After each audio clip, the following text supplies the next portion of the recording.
Hi folks, I'm Amy Huff. I'm an associate professor of marketing and I study consumer culture.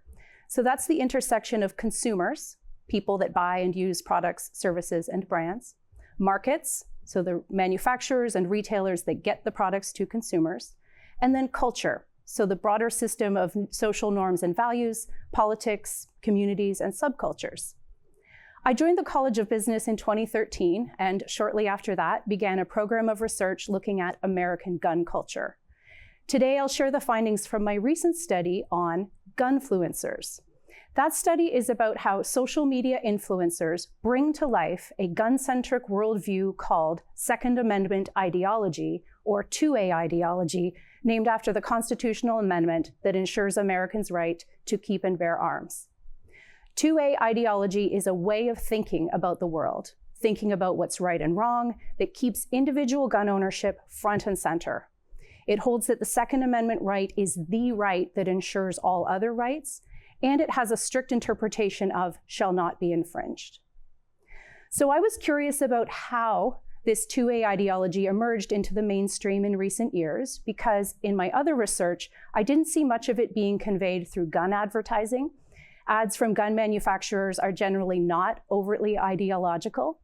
And messaging from gun-oriented groups, such as the National Rifle Association, is quite targeted to their members, so it doesn't tend to reach a mainstream audience. And what we found in the study is that some social media influencers who call themselves gunfluencers are playing a key role in bringing this 2A ideology to life.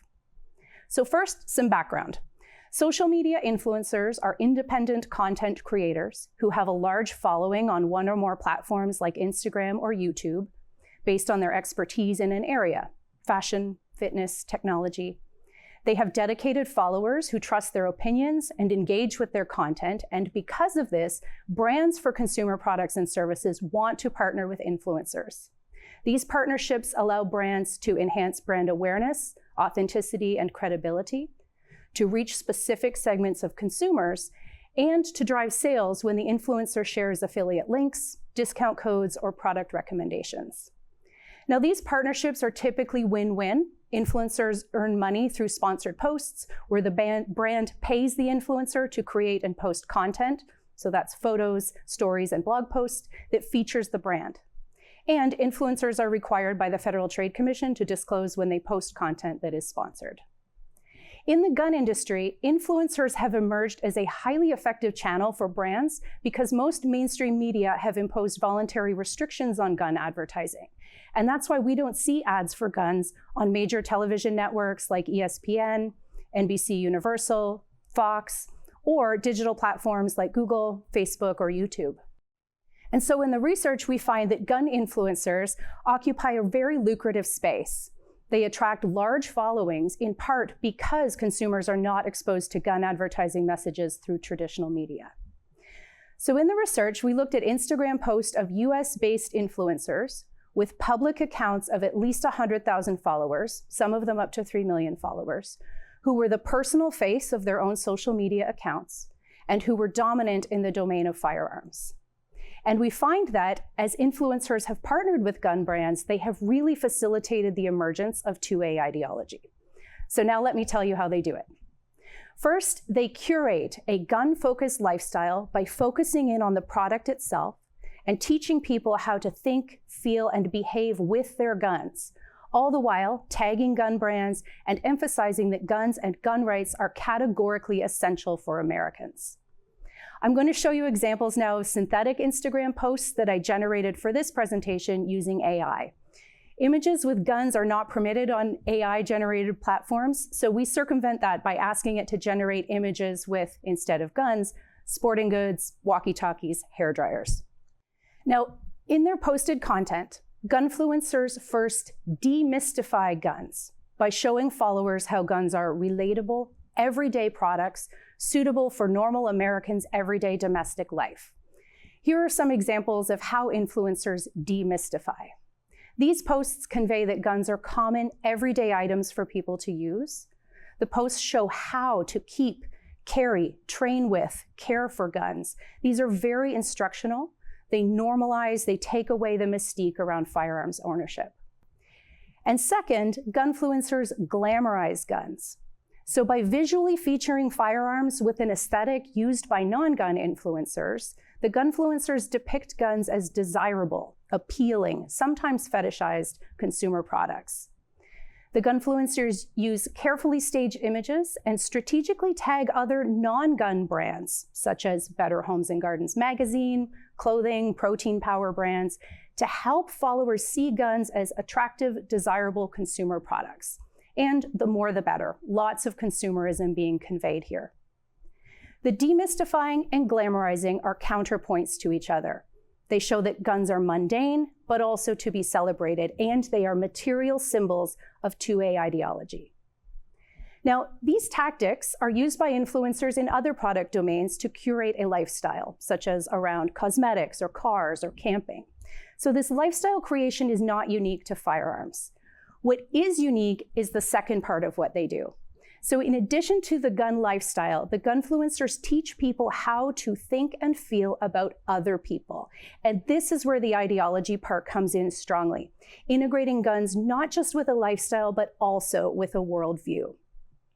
So the third thing the posts do is they tribalize. The content emphasizes how individualistic, patriotic, all-American gun owners have a strong bond through their shared values. We see lots of family photos, photos with kids. They are a tribe, a community of like-minded people who subscribe to 2A ideology. So they're enthusiastic about guns, they're untrusting of government, they hold individual gun rights as sacred. In these posts, they're creating an affinity for others in their in-group. And then the fourth thing that gunfluencers do with their content is they victimize. They create for followers a sense that they're under constant threat from others who are not like-minded. They have animosity for people that don't share the ideology by emphasizing that those others in the outgroup are disapproving and are actively opposed to 2A ideology. Importantly here, others are not just people seeking gun control or reduction in gun violence. The outgroup includes other communities of gun owners. Gunfluencers promoting 2A ideology assert themselves as morally superior to other ways of thinking about guns. And one way they do this is by sharing when their posts get reported or taken down by Instagram for violating policies. This happens fairly regularly, and gunfluencers use this to attract attention and as evidence that they and the 2A ideology are under constant attack by others. So in conclusion, we find that gunfluencers show followers how to think about and use guns, and how to think about other people. And in doing this, they bring to life this 2A ideology for a mainstream audience. This is really different than what we see influencers do in other consumer product categories, where they promote specific brands or a lifestyle. In the gunfluencers case, we see influencers bringing to life an entire worldview, an ideology that revolves around a specific consumer product. And this is interesting because it helps to explain one piece of how a gun-centric worldview has emerged in the US in recent years. We see that influencers are regarded as authentic, relatable, trustworthy sources of information for consumers who are curious about guns. Because the influencers showcase the focal product, the gun, with other normal everyday consumer products like coffee or clothing, the influencer content enables prospective gun enthusiasts to understand guns as appropriate, normal consumer products.